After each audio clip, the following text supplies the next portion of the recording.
And so the weeks of preparatory work are over. Communication with Mars is now a reality.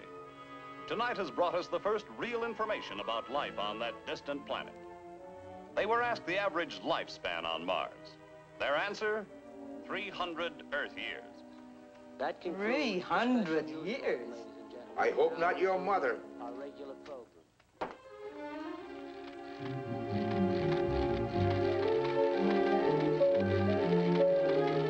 Pensions for 235 years. Who's gonna pay them?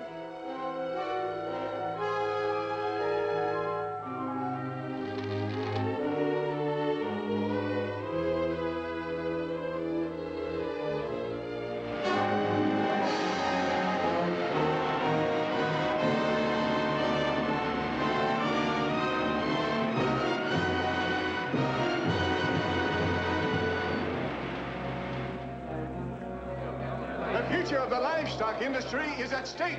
Is the government going to continue to support the price of potatoes? Just a minute. How about the price of wheat? The hysteria which has greeted the Martians' claims has become a national peril.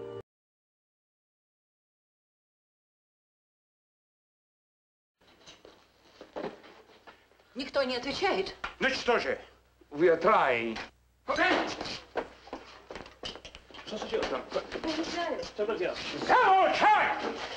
Look! The lights are still on out there. Товарищ премьер.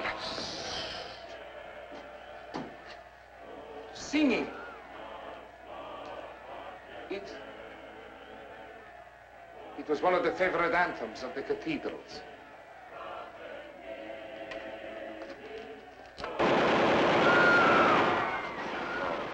That will silence their hymns. What do these superstitious peasants think they can accomplish against our guns?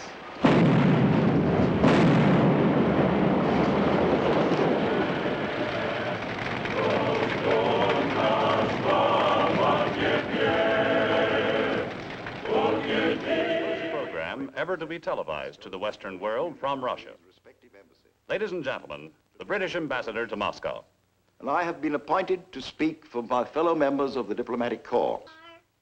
And here in Moscow, the arrival yesterday of the Patriarch of the Russian Orthodox Church provided the tinder that burned down the Soviet edifice. Thousands of the residents of this city are now dead. They died in the creation of a new government. The Patriarch as its provisional head. As the new leader of the new Russia, he will speak to you himself.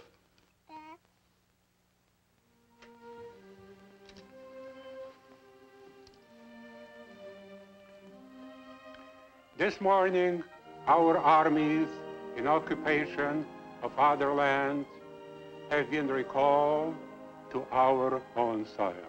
We have thrown off our chain of 40 years of bondage. We now free our neighbors of theirs. This is the first act of our new government. The second is the reopening of our churches so that our people may worship God in freedom and in accord with their own conscience. The bells of those churches now speak for us. They speak only what is in our hearts. The prayer that all men can henceforth live in peace. I wish you were a little older, son. I wish you could remember this.